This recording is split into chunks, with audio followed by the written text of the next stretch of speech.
Everyone is talking about AI. But what are the world's biggest energy companies actually doing with it? Today, we're going to cut through all the hype. We're going to decode the real-world strategy, the challenges, and the big ambitions of the oil and gas industry. And we're doing it by taking an exclusive look inside one of their most important gatherings. So our source material for this whole deep dive is the agenda from a really key industry event, the 11th annual AI and Oil and Gas Conference down in Houston. This is the place where all the biggest players get together to talk shop. What's working, what's a total bust, and most importantly, what's coming next. And just to give you a sense of scale, we're not talking about some small workshop here. This is a major summit. There are over 500 attendees, and they're all there for one reason: figuring out how to deploy artificial intelligence in one of the most complex industries on the entire planet. And it's not just the number of people, it's who is in the room. This isn't some fringe tech conference. It's a summit of absolute industry giants. You've got Chevron, BP, ExxonMobil. The decisions being made in this room, they have massive, massive implications for the global energy landscape. Okay, so that brings us to the big question, right? We know they're pouring money into AI, but for what? This isn't about chasing shiny new toys. It's about solving very specific, very high-stakes problems. So let's break down what they're focused on into 4 key themes. All right, theme number 1. It's a relentless, and I mean relentless, focus on the bottom line. The era of just experimenting with AI, of doing cool science projects, that's over. Now it's all about turning those experiments into actual profit. This one quote from a panel discussion just says it all. It's not enough for an AI model to be clever. It has to prove its worth in real dollars and cents. Can it increase uptime on a machine? Can it improve throughput in a refinery? Because those are the metrics that get you the big funding from the execs. So the crucial thing to understand here is the shift from these little, isolated pilot projects to massive, multi-site rollouts. After years of expensive tech experiments that didn't always pan out, they are now laser-focused on maximizing ROI. This means they need to quantify exactly how much money predictive maintenance is saving them. It means using AI to squeeze more out of production while also, and this is key, reducing emissions. It's all about finding what works and scaling it up fast. But here's the thing.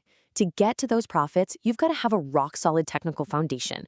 You can't just plug in an AI and hope for the best. The industry is deep in the weeds of building the right infrastructure, which brings us to our second key theme. Now, a huge piece of this foundation is a technology called RAG. The best way to think about it is like this. A powerful AI, like a big language model, is like a brilliant expert who has a terrible memory. RAG is the system that acts as its assistant, handing it the right textbook, the company's owned, trusted internal data, at the exact moment it's needed.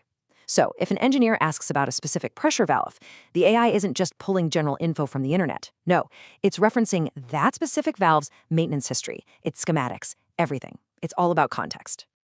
And this leads to a really big strategic choice these companies are facing. Do you use one of these huge, general-purpose large language models, which are super flexible, but also really expensive and slow? Or do you build smaller, specialized models that are cheaper, faster, and designed for one specific job, like analyzing sensor data from a pipeline? Finding that perfect balance is one of the central debates happening right now.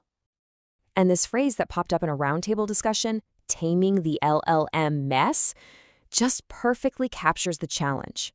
It's not about picking one magic model. It's about managing a whole ecosystem of them, making sure they're all secure and can work together without creating total chaos. All this powerful technology, of course, raises a critical question, and that's our third theme. How do you keep humans in control? We're talking about an industry where a single mistake can have catastrophic consequences. So AI can't just be this black box making decisions. Safety and human oversight are completely non-negotiable. An operations panel got right to the heart of it. They are literally building kill switches. Yeah, you heard that right. The whole goal is to make sure a human operator always has the final say and can instantly stop or reverse any action the AI takes. Trust is built on control. So how do you actually do that? Well, it means designing incredibly clear rules for when the AI must hand off a decision to a person. They literally codify the scenarios, defining specific risk levels that automatically trigger a handoff. They have to design simple, clear interfaces so an operator can step in quickly. And maybe most important of all, They have to bake these safety rules into the system from day one, not just bolt them on as an afterthought. Okay, so finally, let's look at where all this is headed. Beyond the immediate challenges of profit and safety, the industry has its eyes on some truly transformative technologies. This is the next frontier, and this is where it gets really exciting. We're talking about things like agentic AI. These are systems that don't just recommend an action, but can actually act on their own to meet a business goal. We're talking about edge AI that can run on a remote oil rig out in the middle of the ocean with no internet connection. And there's huge investment in digital twins, which are basically perfect virtual replicas of physical assets, allowing companies to run simulations and predict failures before they ever happen. This is the ambitious future they're building towards. And the most forward-looking topic of all was quantum computing, which really shows you the ultimate ambition here. The debate isn't if it will change things, but when and how.